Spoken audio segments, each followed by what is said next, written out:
Nice to have you with us, folks. Mike and Chris, Bob Wolf did a great job, and here is the legendary voice of the New York Yankees, John Scott.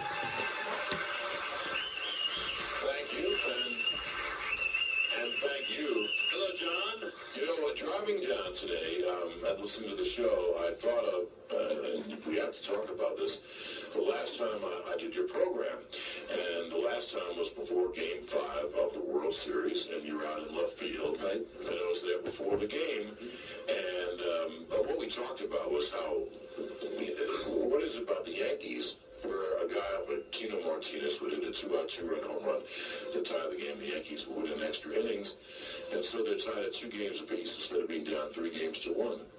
None of us could ever have imagined that the same thing would happen that night. That night was amazing. Is that amazing? Those 2 games. Truly amazing. And Arizona was rough. It was a rough trip. I mean, for someone, and you did the games, but I sat behind a dugout for both games and went out, and I'll tell you that the bombing of Pettit was a tough game. Right. The next day was it. You can leave now. The next day was even worse with the great Mariano actually throwing a ball away. But games 4 and 5, never will we ever live long enough to see back-to-back games like that again. I mean, it was incredible. I mean, there was nothing like it. But we never. Brocious thing you can never leave a ballpark early again. Just think about Scott Brocious if you ever want to leave a ballpark. Think about all the people who did those 2 nights, and we never could have dreamt in doing 20 minutes out there in the left field stands that the same thing would happen. Isn't that amazing? The Yankees could have lost that series in 5 games. And you know what? I give you tremendous credit, John, because Mike and I always want to hear the announcers of the teams and they lose a huge situation. Right. Well, they lost a couple. We always like to play the ones to see how down they are when they call the last out. The 2 that we play with John, we haven't had to play a lot of them, but the 2 we play with John that I can recall was the Griffey when he came around first base. Sure, he pulled that well. Yeah. Did a great call on that in the divisional series in '95. Yep. And your call in Game 7 here this past year in November with the Gonzalez base hit the whole inning. The Womack double down the right field line. You were very straightforward with it. You know, there wasn't anything, what a bummer for the Yankees. What a blue pig. They shouldn't have lost. You were very fair about it. You did a tremendous job. You gave Arizona plenty of credit for getting those 2 runs in the 9th inning. Well, I thought it was amazing that the Yankees got into the 9th inning of the 7th game with a lead, and all you have to do is go back to Game 3 in Oakland, or they never would have been there. You know, the only one you feel sorry about, very much like Dave Henderson in '86, who could have been some hero, was Soriano. Yes. Imagine, I think his days are coming. He's going to be great, but imagine a kid having that, to hit a home run in the 8th inning to give them the lead after hitting the home run to win against Seattle and getting the base hit to win against Arizona. And never forget Schilling's face, and I was close enough to see it. Schilling was shocked that he hit that ball out of the ball. I mean, he could have knocked him over with that pitch was out of the ballpark. He was flabbergasted that he hit the ball out of the ballpark. I knew that Joe, he knew this too, he was just waiting to get a lead. Can I ever get a lead? And he got a lead, and Mariano sprung up like there was a rocket under his fan. The great call by, I wish we still had it, the great call by John. It's all set up the way the Yankees want it set up. Soriano's it's funny. No more decisions to make. Sitting right there behind the dugout, the people from Arizona, after he struck out the side in the middle of the order in the 8th, were like, this guy is illegal, it's too good, let's go home, and the next thing you know, they win. I mean, so you never know. That's what makes it, you never know. Do they win, Michael, if his throw to second base is true? I think it's true they win. Yankees win. I think the throw to center field cost them a championship, but it happens even to Rivera. If Brocious gets off the bag and throws to first base on Shea Bell, the Yankees win there too. The Yankees should not have been, as you said, right. Anyway, here a chance to win the series. But when he got to the 9th inning in Game 7, Mariano, as you guys just mentioned, Brocious should have got off the bag in front of first base.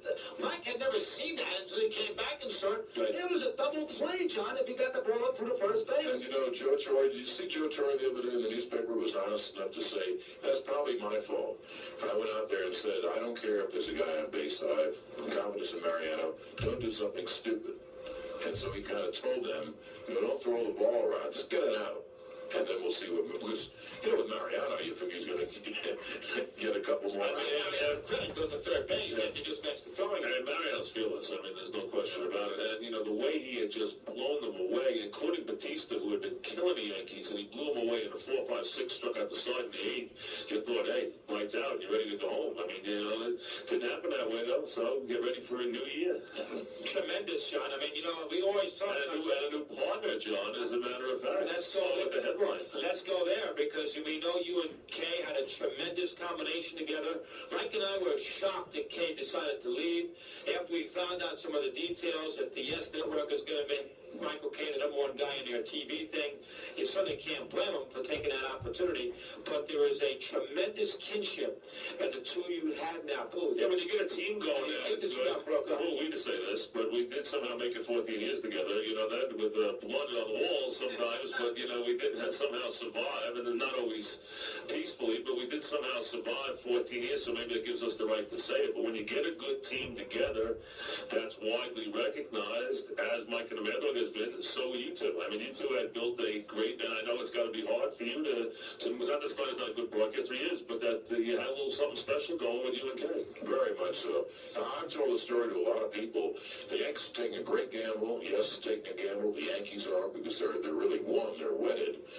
And you can't hold Michael Kay back. He's getting a great chance to be a #1 guy. Absolutely. Doing something different. It's a little different when you're initiating it and not playing off. Absolutely. And I'll tell you this story. I watched Biography, and on Yes, I'm going to do a show called Yankeeography, a steal on Biography about great Yankees down the years.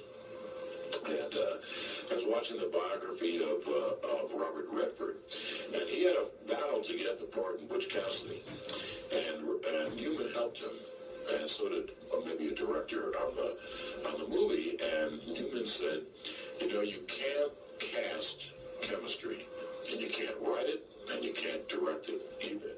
And you guys are living proof. Yeah, it doesn't take a lot. The two teams the two guys on FAN, and one guy talks. The other guy talks, but they don't talk to each other, and they don't combat each other, and they don't play off each other. And you know what? I have no idea. Charlie is a friend, and he's a very good broadcaster. And we're going to see beginning on March 2nd. But well, if you're going to take it and break it down to our sports parlance, the thing that you would worry about from a production standpoint, which was worried about with Doug and myself too, was that if you have two lead horses, they don't work well together. Kay always took the 2 role. You would have point guard, he was the 2 guard, and it worked well together. Now, Dog is a little different. We're not doing a game, so it's a little different, so we can both kind of lead the way in different times and different ways. But now you got 2 lead guys here who are both lead guys, both play-by-play guys. That makes it a difficult deal because Kay came in and learned the business as a 2 guy. He was not a broadcaster. He's not a play-by-play guy on your level. Everyone knew that. He knew that. But he was a good reporter, and he learned his trade, and he started to get better, and it fit well with your chemistry, and now you got 2 dyed-the-wool play-by-play guys working together. That's tough to do. We're going to see.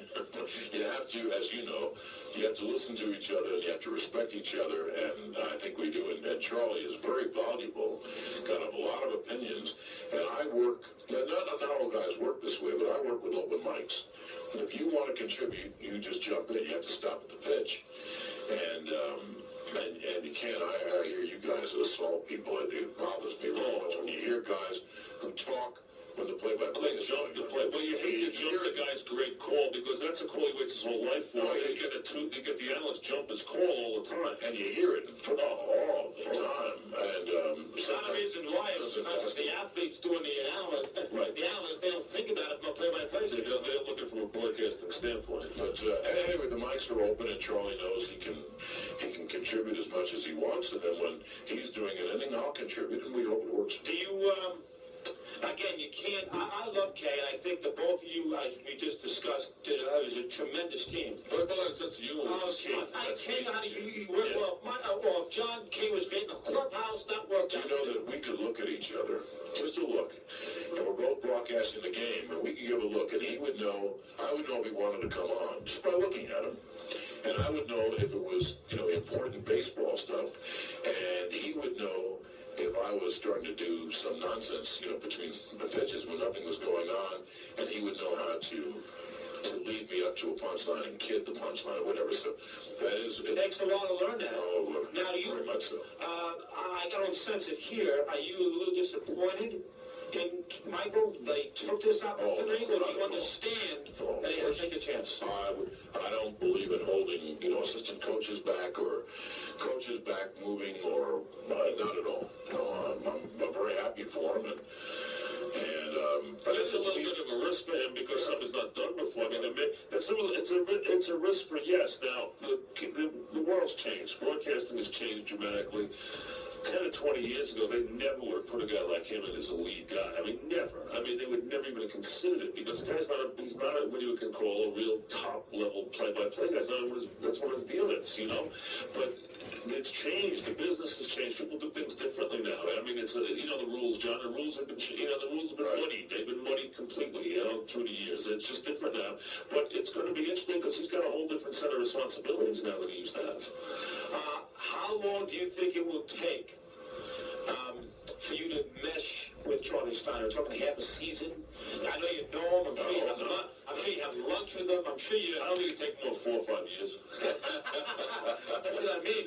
I mean, you listen. You're a different type of radio play-by-play guy. You're a different kind of personality. He's more of a straightforward guy who's done a lot of different things. He wants to do play-by-play too. He did it for the ESPN. That's gonna take a long time to get the fellowship going. Plus, the fact nobody's gonna compare you to you and Kay, which is also something you got to deal with. Now, there's nothing I can do, buddy. Go on here and do your best. And as I said, the mics are open, and Charlie and I have gotten together. We've known each other for a long time. And I'm hoping it'll be fine right away, so we'll see. Are you going to change your responsibilities at all? Like, Kay was a guy who loved to get very close to the players. I mean, obviously. I mean, does that make you do some things differently this year because you used to let him have that role? I mean, no, I don't think so. I'm going to go on the air to do what I do. And Charlie, he's listened. He knows what was going on. I agree with you, though. It's very tough to break the team. I hear it all the time. I know they've gotten a lot of mail on it. Oh, sure. Well, think about it. Fans get used to stuff. That's just the way it is. They do. Think about this, Mike. When you think about the Yankees on their broadcasting, this is not a knock at Singleton or Codd or any of those other guys, or McCarver or Mercer, but they do a lot of games. When you think of all the people who do the Yankee games, the favorite group is Kay and Sterling. Yes. And they're on radio. Now, part of it's to do 162 games, and the other guys don't. Yes. So part of it gets to do the playoff games, and those guys don't. Another factor, those are the memorable games. Yes. But I think there's also a feeling of comfort with John and Kay, and now that's broken. So it's really going to be up to you, not so much Charlie. He walks into a blind situation.